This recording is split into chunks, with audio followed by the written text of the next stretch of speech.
Salut tout le monde, très urgent. Aujourd'hui, jeudi 3 avril 2025. L'Algérie et la France préparent des complots de déstabilisation contre l'AES. Commençant par l'incident qui vient de se passer à Kidal. C'est-à-dire, l'Algérie et la France préparent l'annexion de la ville de Kidal pour la redonner au terreau. C'est cette préparation qui est en cours. Ils sont en train de faire des recrutements. L'Algérie est dans la pleine provocation contre l'AES. Ils vont commencer par le Mali. Parce que tous les terreaux qui sont en train de massacrer les populations maliennes, burkinabées, nigériennes, ils sont tous logés en Algérie. L'Algérie n'est pas le problème du Mali seulement, l'Algérie est le problème de l'AES. Parce que tous les chefs terreaux, les Yadagali, les Amadou Koufa, ils sont tous logés en Algérie. Ça c'est un. Deuxièmement, le chef d'état-major général de l'armée malienne, général Oumarou Diarra, a confirmé que le Mali n'a pas violé l'espace aérien de l'Algérie. L'armée malienne avait eu les renseignements que les chefs terreaux, tous les chefs terreaux étaient réunis à Tenzawatem. L'armée malienne voulait aller les frapper à travers les drones Baktara et Akishi. C'est l'armée algérienne qui a détruit le drone malien, qui prenait les renseignements. Parce qu'avant les frappes de drones, les drones prennent d'abord les renseignements. Et à travers les renseignements, les drones vont commencer à bombarder. Donc l'Algérie a fait descendre l'avion malien sur l'espace aérien du Mali. Donc l'Algérie est en train de violer l'espace aérien. C'est une déclaration de guerre. Donc l'Algérie a fait ça pour protéger les chefs terreaux. C'est comme on appelle le chef d'état-major Oumarou Diarra. C'est lui-même qui a donné des détails. Je vais vous laisser écouter le chef d'état-major Oumarou Diarra. C'est lui-même qui va vous donner des explications. Vous les voilà ici, le chef d'état-major général des armées maliennes. Général Oumarou Diarra. C'est comme on appelle là. C'est ce qu'on vient d'apprendre tout de suite. Donc, ils sont en train de préparer. L'Algérie a fait ça pour protéger les terreaux. Ça fait très mal. Hein? Donc, deuxièmement, nous venons d'apprendre que les Burkina, voilà, l'armée burkinabé a éliminé un chef terreau qui s'appelle Kalilou. Il s'appelle Kalilou. Donc, on dit bravo au FDS et VDP de Burkina Faso. Voici les chefs terreaux du Burkina Faso qui a été éliminé par la puissance des faits des FDS et des VDP. On dit chapeau à l'armée burkinabé. Donc, cher peuple de l'AES, des complots de déstabilisation contre ces trois pays sont en cours. L'Algérie est complice, la France est complice. Certains pays européens sont complices dans cette affaire. Donc, restons très vigilants. Je vous laisse écouter le communiqué et comment on a voilà, je vais vous montrer le communiqué du chef. Voilà, le drone malien abattu. Le chef d'état-major général des armées du Mali dément les affirmations fallacieuses algériennes et met en garde l'Algérie. Selon le général Oumarou Diarra, le drone des FAMA n'a pas violé l'espace aérien algérien. Toutes les données attestent cela, sont disponibles. Donc le Mali a les preuves que l'armée malienne n'a pas violé l'espace aérien de l'Algérie. D'ailleurs, il s'est écrasé en territoire malien. Ce qui contredit les affirmations de l'Algérie. L'armée malienne est professionnelle et respecte les lois internationales, assure-t-il. Il met en garde l'Algérie. Toute personne, tout pays qui se mettra à travers notre lutte contre le terrorisme, nous allons le combattre. Nous n'avons pas peur et aucune menace ou intimidation ne nous fera reculer. Nous défendrons notre territoire et protégeons les Maliens. C'est cette mission qui nous a été confiée. Nous allons l'accomplir jusqu'au sacrifice ultime. Les enquêtes sont en cours. Il rassure les Maliens et les appelle à soutenir les forces armées maliennes. Donc, rédaction, voilà. Donc, voilà, Jeune Afrique malienne. Donc, je vous laisse écouter ce que le chef d'état-major a dit. Voilà. Oh non, attendez, ça c'est la version Bambara. Je pense que j'ai la version française que je vais vous montrer. Donc, le chef d'état-major général des armées, général Oumarou Diarra, a tout dit. Je pense que j'ai ça. Je confirme le contenu du communiqué de l'état-major général des armées qui a été diffusé par la TIPA relatif à cet incident de crash dans le 9 des FAMA. Tout d'abord, je voudrais dire que les FAMA poursuivons les missions de recherche et de destruction des réfugiés terroristes sur l'ensemble du territoire national conformément aux missions qui nous a été confiée, la mission de défense du territoire national, en coordination avec les autres pays de l'AIS. C'est dans cette mouvance et sur la base des informations reçues et des renseignements confirmés et recoupés que nous avons engagé un aéronef dans la localité de Tenzawaten, où se tenait une grande réunion des cas de terroristes. L'information a été confirmée, ils étaient en réunion, c'est dans ce cadre qu'on a engagé cet aéronef-là, dans le cadre de la recherche et la destruction de cet objectif. Donc, de l'analyse de tous les rapports et des comptes rendus qui sont parvenus, je confirme que l'aéronef opérait dans les limites du territoire national, comme l'a toujours fait. Ce n'est pas notre première fois d'opérer dans la région de Kidal ou dans le secteur de Tenzawaten. Nos aéronefs ont toujours opéré dans les limites du territoire national. Je voudrais dire, sur ce plan, nos forces restent des forces professionnelles et nous gardons un grand sens de responsabilité. Donc, les coordonnées du crash sont disponibles, ont été relevées. Et ces coordonnées du crash confirment que le crash a eu lieu sur le territoire national. Donc les enquêtes sont en cours et nous attendons des conclusions qui donneront plus de détails. Le message que j'ai à lancer au peuple malien, c'est de rassurer le peuple malien que nous sommes des forces professionnelles, forces armées maliennes restent des forces professionnelles, tant en organique qu'en opérationnel. Les missions de recherche et de destruction des refuges terroristes vont continuer et s'intensifier sur l'ensemble du territoire national. Je demande à la population de rester sereine, de faire confiance aux femmes. Nous restons déterminés et surtout de faire confiance à nos autorités par rapport à la gestion de cet incident. L'autre point que j'ai à dire, rassurer le peuple malien, pour dire que cet incident n'entame en rien nos capacités opérationnelles. Voilà. La preuve est que ce matin déjà, dans la même localité de Tenzawaten, des informations recoupées et des renseignements confirmés. On parlait encore de la présence des terroristes dans la même localité et la cible a été repérée et traitée ce matin. Merci. Donc je voudrais dire au peuple malien d'être serein, appeler la population malienne à avoir confiance aux femmes et à nos autorités. Voilà, nous avons vraiment confiance à vous. Nous sommes de cœur avec vous. Nous demandons des autorités maliennes de convoquer l'ambassadeur algérien qui se trouve au Mali. Si les autorités maliennes ne font pas quelque chose, l'Algérie va répéter les mêmes bêtises. Je ne dis pas au Mali de faire une déclaration de guerre contre l'Algérie. Je suis contre toutes sortes de violences.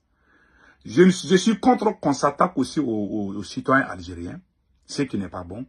Je demande simplement aux autorités maliennes de fermer l'ambassade de l'Algérie et de porter plainte contre l'État algérien aux Nations Unies. C'est l'Algérie qui a protégé les terreaux. Tous les chefs terreaux étaient unis. C'était une occasion de finir avec eux tous. À chaque occasion que le Mali trouve pour éliminer ces chefs terreaux, c'est l'Algérie qui intervient pour les cacher. Même quand l'armée malienne a intervenu à Kidal, ils sont tous allés en Algérie pour aller se cacher là-bas. Tous ces chefs terreaux qui déstabilisent non seulement le Mali, le Burkina Faso et le Niger. C'est une guerre, c'est une déclaration de guerre contre l'AIS. Si l'Algérie déclare la guerre au Mali, automatiquement, le Burkina et le Niger vont rentrer dans la danse. Nous ne voulons pas que cela arrive. Nous ne voulons pas cela. L'Algérie doit arrêter. Et le Mali doit aller, coûte que coûte, prendre le contrôle 100% de Tenzawaten. Qu'on plante une base militaire à Tenzawaten. La raison de la colère de l'Algérie, l'Algérie faisait des business de l'or avec ces mêmes terreaux-là, des trafiquants de drogue. L'Algérie pensait que le Mali n'allait pas retrouver sa souveraineté. Puisque le Mali a récupéré Kidal, ils ont cette douleur qu'ils n'arrivent pas vraiment à accepter. Ils n'arrivent pas à accepter cela. Donc, moi, ce que je demande aux autorités maliennes, enfin, nous sommes de cœur avec l'armée malienne. Je demande à tous les bons citoyens de soutenir notre armée.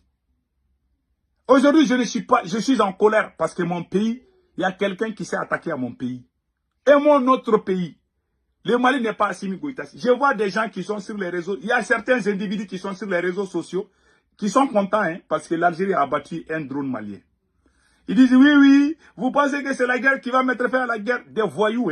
Moi, je les déteste. L'armée malienne n'est pas pour Assimi seulement. C'est pour le peuple malien. Moi, j'ai des parents dans l'armée malienne.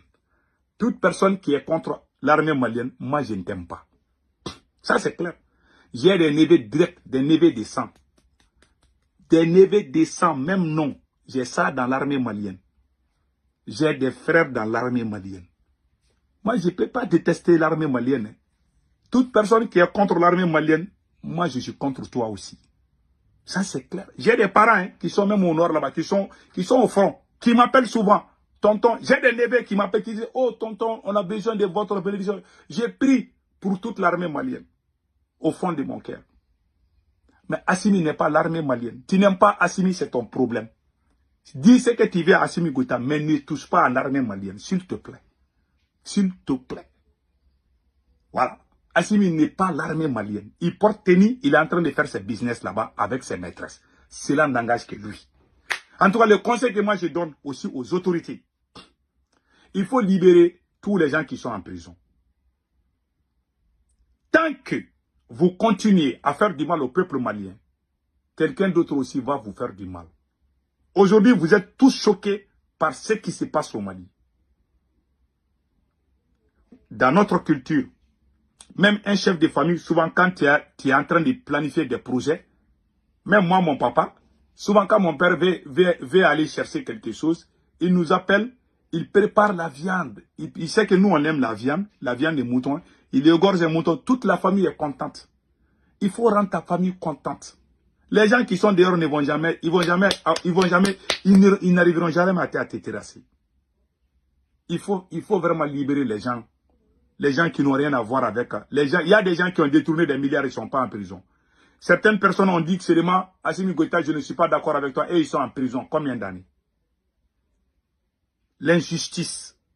Je vous dis, je le répète, j'ai dit cette phrase-là il y a plusieurs fois. La corruption n'avance jamais une nation. L'injustice et la corruption n'avanceront jamais une nation. Tant qu'il y a l'injustice et la corruption, le régime risque de tomber. Ça, c'est clair. C'est ce qui est gangréné dans la société malienne aujourd'hui. L'injustice, la corruption, les abus de pouvoir. Les médecins sont en grève. Les hôpitaux sont fermés. Algérie voit ça. Tu penses qu'ils vont nous respecter? Non. Les ennemis profitent de la situation socio-politique pour nous faire du mal. Donc, si le président n'a pas compris ce jeu, s'il continue à abuser les Maliens, il risque même de perdre une grande partie du territoire malien. Je vous jure. Ces gens sont en train de se dire, oh, Assimi n'est pas aimé, on peut faire ce qu'on veut. C'est ce qui se disent dans les coulisses. Le président, si le président nous fait du mal, on va se plaindre. On ne va jamais se taire. Tant qu'Assimi Goïta continue à voler l'argent du Mali, on va dire ça sur les réseaux sociaux.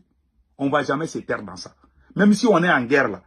Si lui n'est pas conscient en tant que président que nous sommes en guerre, il n'est pas conscient d'arrêter de voler, de mettre ses parents pour voler l'argent des contribuables. Si lui n'est pas conscient, nous aussi, on ne va jamais arrêter de les critiquer. Parce qu'il y a des gens qui disent, non, il faut arrêter ça, on est en guerre. C'est lui qui doit être, le président est le premier sacrifié et le dernier servi. Si un président vient pour aller courir derrière les fesses, pendant que le pays est en guerre, mettre ta maîtresse, faire des trafics de l'or, faire du n'importe quoi, voler, mettre tes parents qui sont tous devenus milliardaires du jour au lendemain. Les ennemis voient, ils vont profiter. Parce que nous, on ne va pas se taire. Parce qu'il y a certains qui nous accusent, ah non, il faut vous taire. Donc vous voulez qu'on se taise? Donc vous voulez que lui, il vole tout l'argent que nous, on sait. Même si on est en guerre contre 5 pays, si on voit qu'Assimi Goïta a volé, on va sortir, on va les critiquer. Même s'il faut sortir pour marcher contre lui, on va le faire. On ne va jamais accepter, on ne va pas venir nous bluffer ici parce que nous sommes en guerre, tu vas voler l'argent. Si tu voles 1 franc, on va sortir, on va dire ça. Ça, c'est clair. Les habits de pouvoir, tant que tu continues ça, tu seras toujours malheureux dans ces pouvoirs. Et tu vas tomber. C'est clair. C'est que l'Algérie a fait ça là. L'Algérie, c'est qu'on est divisé. La majorité, même entre eux militaires, ils sont divisés. C'est la vérité. Voilà pourquoi l'Algérie a profité. Les ennemis vont nous... C'est une humiliation pour nous. C'est une humiliation. Normalement, le peuple doit sortir. Le peuple malien doit sortir partout. Tout le monde doit manifester contre l'Algérie. On ne peut pas. Même si on veut le faire, ils vont politiser. Ils vont dire à certains jeunes d'être en tête. Certains jeunes vont dire que c'est leur mouvement qui est en tête de ça. Mais quand ça chauffe, il n'y a pas question de mouvement. C'est tous les Maliens qui doivent s'unir. Au nom du Mali. Pas au nom d'une association. Tout ce qu'on fait, ils ont tout politisé au Mali. Même quand ils veulent défendre le Mali, ils vont faire sortir leur association qu'ils ont eux-mêmes ils ont créée. Ils veulent faire la récupération des masses. Voilà pourquoi les Maliens ont compris, personne ne sort. Même si tu mets couteau dans la tête de Assimi Goïta, les gens ne vont jamais sortir pour le défendre. Parce qu'il a divisé les Maliens. Mais le président qui va venir après lui, c'est lui qui va tout réparer, peut-être. Donc que Dieu bénisse le Mali. Moi j'aime le Mali, tout le monde sait. Mais je n'aime pas quelqu'un qui trompe son peuple. Profiter de la situation pour mettre tes parents par-ci. Je ne suis pas d'accord. Même si on est en guerre contre l'Algérie aujourd'hui, si je vois qu'Assimi Goïta a volé, je vais sortir, je vais le dire. Si lui n'est pas conscient que le pays est dans cette situation de voler ou de faire des abus du pouvoir, nous, on ne se fatiguera jamais de les critiquer. Que ce côté soit clair. Celui qui met sa bouche, je vais lui casser je vais lui casser la gueule. Il y a des gens qui ne sont pas malins qui mettent leur bouche dedans là. On va prendre, je ne sais pas, des machins, on va vous couper les dents. On va casser vos dents. Ça, je vous dis. Hein. On ne badine pas, hein. Le Mali, c'est pour nous. Celui qui fait bien, on le dit. Celui qui ne fait pas bien, on le dit aussi. En bon entendeur, salut.